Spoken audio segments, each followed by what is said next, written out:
Qu'est-ce que la démocratie pour vous? Je crois au peuple. Le peuple, je crois comme une force, comme une puissance. Celui qui sait parler au peuple, celui qui sait avoir la confiance du peuple, peut tout réussir. Mais celui... parler? Non, parler au cœur du peuple. Faire sentir ses idées au peuple. Comment vous leur faites sentir? Ben, je crois que pour bien parler au peuple, il faut parler des questions qui concernent le peuple. Ben, si nous parlons de la guerre des étoiles, le peuple ne sent pas la guerre des étoiles. Il ne sait pas ce que c'est. Il a d'autres préoccupations. Il veut manger, il veut un logement, il veut du travail, il veut de la santé, il veut l'éducation, il veut des routes. Ça, le peuple le comprend. Et quand vous parlez de cette façon-là, si vous êtes sincère et si vous proposez des solutions, alors là, le peuple vous écoute pour appliquer vos solutions ou pour proposer d'autres solutions. Voilà, cher Aboun, vous voyez comment il raisonne. C'est-à-dire que ce qui préoccupait Thomas Sankara, c'était en fait ce que le peuple peut comprendre. Les histoires de conquête spatiale et autres, ça n'intéresse pas le peuple. Il était conscient du chômage du peuple. Il était conscient de l'eau potable qui manquait. Il était conscient de la famine.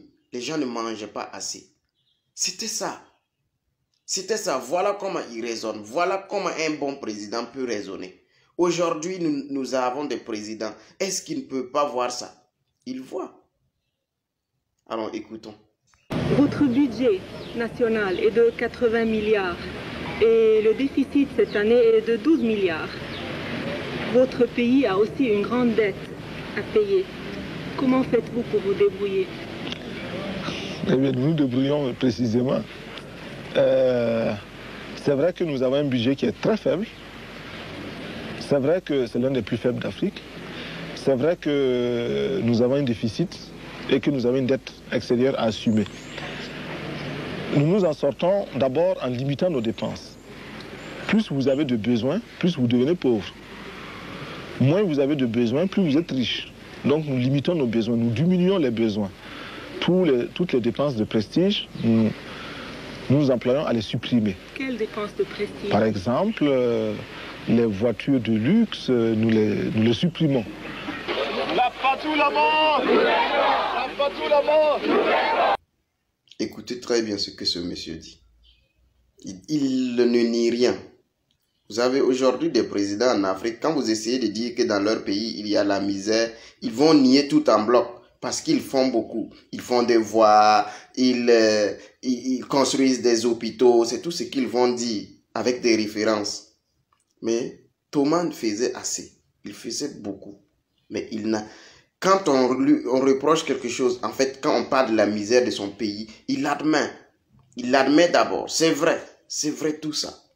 Mais voilà justement pour cette raison, voilà ce que nous, on est en train de faire pour nous en sortir. Il dit ici qu'il faut d'abord réduire les besoins. Il faut d'abord réduire les besoins du pays. Si vous réduisez les besoins, eh bien, vous êtes riche. C'est quand vous êtes riche et vous avez assez de besoins, vous ne pouvez pas, vous n'êtes plus riche, vous êtes pauvre. Aujourd'hui, vous avez des dirigeants, dès qu'ils arrivent au pouvoir, la préoccupation, c'est d'augmenter les salaires. C'est de changer la voiture qui était là. Les voitures qui étaient là, il faut les changer. Il faut changer tout le parc automobile. Il faut ramener des voitures de dernière génération. Regardez comment cet homme faisait. Les ministres chez nous ne voyagent pas en classe première dans les avions, c'est en classe économique. Et ça leur permet d'arriver en même temps que ceux qui sont en première. Ce sont des économies. Les réceptions, les salaires, tout cela amène des moyens pour nous de réduire le train de vie de l'État. Le peuple souffre plus que nous. Donc, si nous voulons vivre avec le peuple, il faut que nous commencions par nous imposer un minimum de rigueur. Ne pas croire que la vie est facile. Elle est facile pour nous parce que nous sommes des fonctionnaires, parce que nous avons des salaires, parce que nous avons des postes élevés. Mais malgré tout, nous devons faire un effort pour regarder derrière nous comment vivent les autres. Et cela implique nécessairement de la rigueur. Quand il n'y aura plus de rigueur entre nous, tout homme a des défauts, des vices qui remontent en surface progressivement. Il est plus facile de laisser ces vices s'exprimer, la paresse, la saleté, le vol, le mensonge. Tout cela est facile pour s'exprimer chez l'homme, plutôt que la vertu et le dévouement pour les causes des autres. Donc nous devons faire des exercices. Mais nous apprenons, mais nous imposons, par exemple, d'aller obligatoirement en campagne pour rencontrer les paysans. Dans notre pays, le gouvernement était à Ouagadougou. Les ministres allaient en France, à Paris, ou bien de temps en temps à New York. Voilà. C'était la direction de voyage des ministres. Maintenant, nous demandons à chacun d'aller rencontrer les paysans en campagne, vivre avec eux. Ça, c'est très fatigant, c'est très difficile. Nous essayons de comprendre leurs conditions. Mais également, nous savons que nous avons des faiblesses, nous avons des limites, des carences. Et nous essayons de nous former.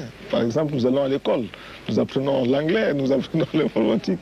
Nous sommes pour défendre l'indépendance, c'est un combat de tous les jours.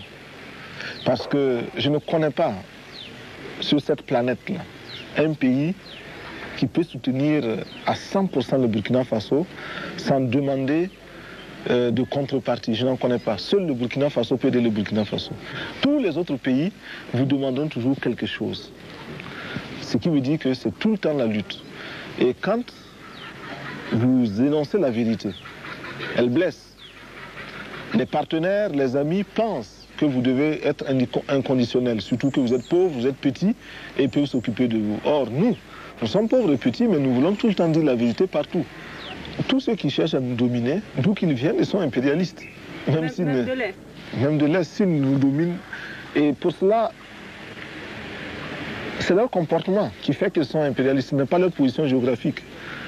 On ne cherche pas l'impérialisme avec une boussole. Est-ouest, non. On cherche l'impérialisme en fonction du bonheur qu'on a et des rapports qu'on a. Vous êtes là, tant que vous voulez connaître notre peuple, vous n'êtes pas impérialiste. Mais tant que vous cherchez à nous étudier pour nous dominer, vous devenez impérialiste. Et moi, je ne cherche pas à savoir si vous venez du nord ou du sud, de l'est ou de l'ouest. Vous êtes impérialiste et puis c'est tout. Même la couleur de votre peau ne m'intéresse pas.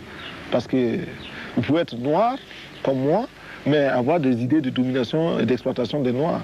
Est-ce que les Africains n'ont pas de défauts? Les Africains ont beaucoup de défauts. Ils en ont beaucoup. Le premier défaut, c'est que nous ne sommes pas unis. C'est un grand défaut aujourd'hui pour nous. Très bien. Le plus gros problème de l'Afrique, c'est le manque d'union. Nous ne sommes pas unis. Et cela depuis le temps de Thomas Sankara jusqu'à présent. Tout ce qui nous arrive provient du manque d'union. Nous ne sommes pas unis. Il faut qu'on prenne conscience. C'est le même problème qui est là. Manque d'union. C'est le plus grand problème de l'Afrique. Mais nous avons les autres défauts des hommes, des autres hommes.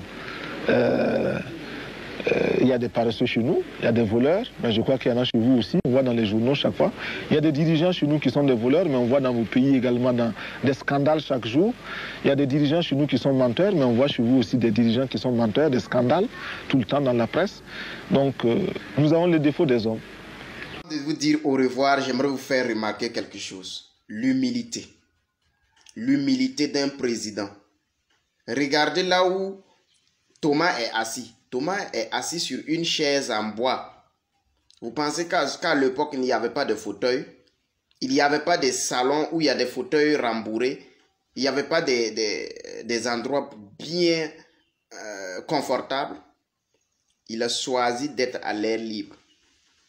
D'être assis sur une chaise en bois pour l'interview. Ça témoigne de la rigueur qu'il a pour sa personne. Cette austérité, franchement, Nous n'allons pas avoir de président comme ça encore. Je vous prie donc de partager cette vidéo. Partagez-la, ne regardez pas sans partager. Partagez cette vidéo afin que cela réveille la conscience qui est endormie. Que cela soit utile, que ces archives soient utiles à la jeunesse africaine. Merci, chers abonnés. Je vous dis à tantôt pour une autre vidéo. Merci.